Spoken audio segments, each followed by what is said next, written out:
really significant factor for the community to then be comfortable and positive towards the next stage. Would there potentially be quite a lot of pushback from residents about using bait, for example, for rats?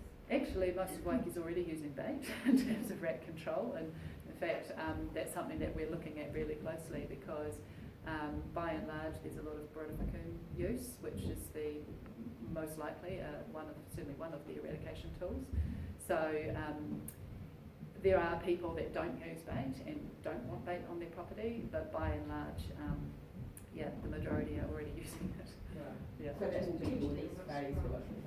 Yeah. That will be the next phase of the project, because yes. It's all the starts would be for them. Yeah, so that's this rat pilot that we're running, and really the rat pilot is both a test of the tools and methodologies, but also of the what will be acceptable methodologies, both technically and to the community, and looking at how can we run an island-wide rat eradication in the most effective way as possible.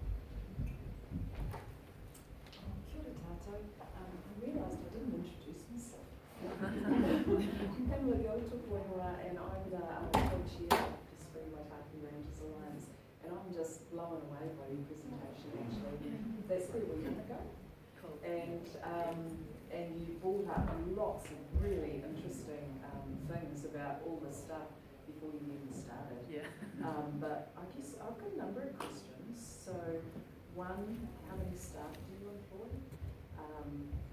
Two. Do you want me to answer that now? Yeah. So we have 6 full-time staff, 4 part-time staff, and then contractors. Because the program is not the same all year round, so in the summertime we have more. The traps are checked more frequently, so we need more staff. Yeah, and then we've also employed, youth and iwi as well. And so, what support do you provide for landowners? Like, do you give them bait? Do you give them traps? So, by and large, the program is run by the team of trappers rather than landowners themselves. We do have a few landowners that are volunteering on their own land, so they may have a fairly large area of land and they may be running about 6 traps.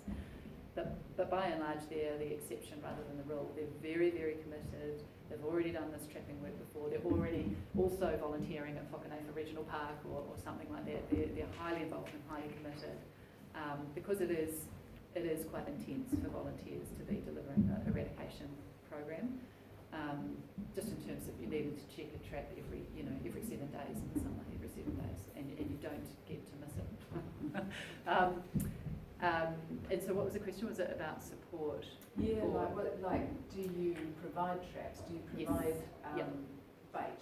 Yeah, so we do provide both of those things, absolutely. And also often any health and safety, so, gloves, other tools, COVID hand sanitizer, wipes, that kind of thing.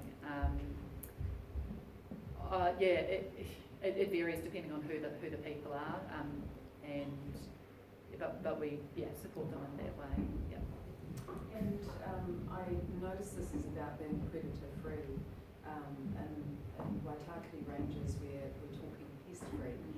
And do you give any thought to the weeds? I've seen pictures of climbing asparagus on Waiheke Island, and I kind of think it's more birds, more pooping seeds, and if they're likely to be weed seeds, then where's the balance?